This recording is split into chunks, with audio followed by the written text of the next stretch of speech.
بسم اللہ الرحمن الرحیم۔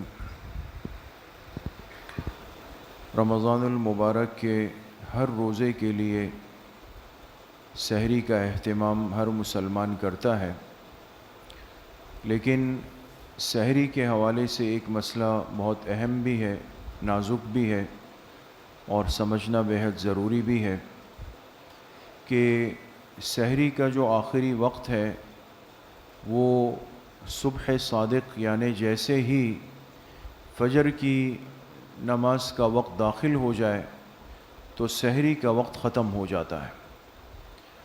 تو مطلب یہ ہوا کہ فجر کی اذان اس وقت شروع ہوگی جب سحری کا وقت ختم ہو چکا ہے۔ جب تک سحری کا وقت باقی ہے، یاد رکھیں، جب تک سحری کا وقت باقی ہو اذان نہیں ہو سکتی، اور جب اذان شروع ہو جائے تو سمجھ جائے کہ اب سحری کا وقت باقی نہیں رہا۔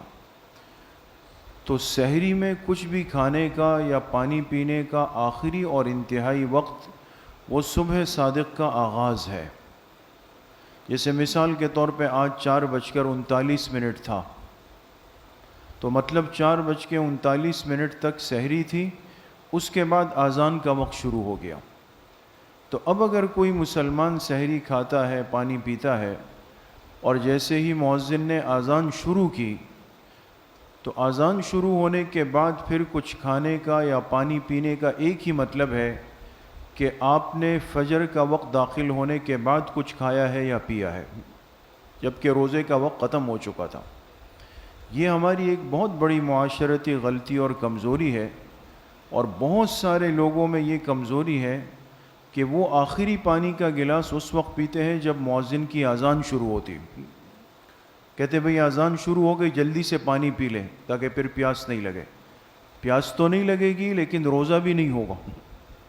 اس لیے اس معاملے کو سمجھنا بہت ضروری ہے، یہ مسئلہ بہت اہم ہے۔ اس لیے احتیاط اسی میں ہے کہ تقریباً مساجد میں اذان کے وقت سے 1 یا 1.5-2 منٹ پہلے ایک سائرن سا بجا دیتے ہیں، اور اب تو بہت زیادہ سہولیات، آسانی ہے، ہر جگہ پر، ہر فیس بک پر اور واٹس ایپ پہ جو ہے وہ نقشے دیے گئے ہیں۔ آپ ہر روز کا رات کو دیکھ لیں، تسلی کر لیں، اور اس سے احتیاطاً 1 منٹ پہلے اپنا کھانا پینا بند کر کے روزے کی نیت کر لیں۔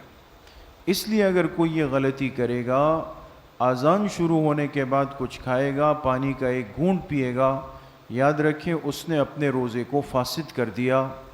اس کے بدلے میں اس کو رمضان کے بعد ایک روزے کی قضا کرنی پڑے گی۔ تو سحری کے حوالے سے بہرحال یہ مسئلہ بہت احتیاط کا اور نازک معاملہ ہے، تو انسان وقت کی تعیین پہلے کر لے اور پھر 1 منٹ پہلے احتیاطاً اپنی سحری کو بند کر لے۔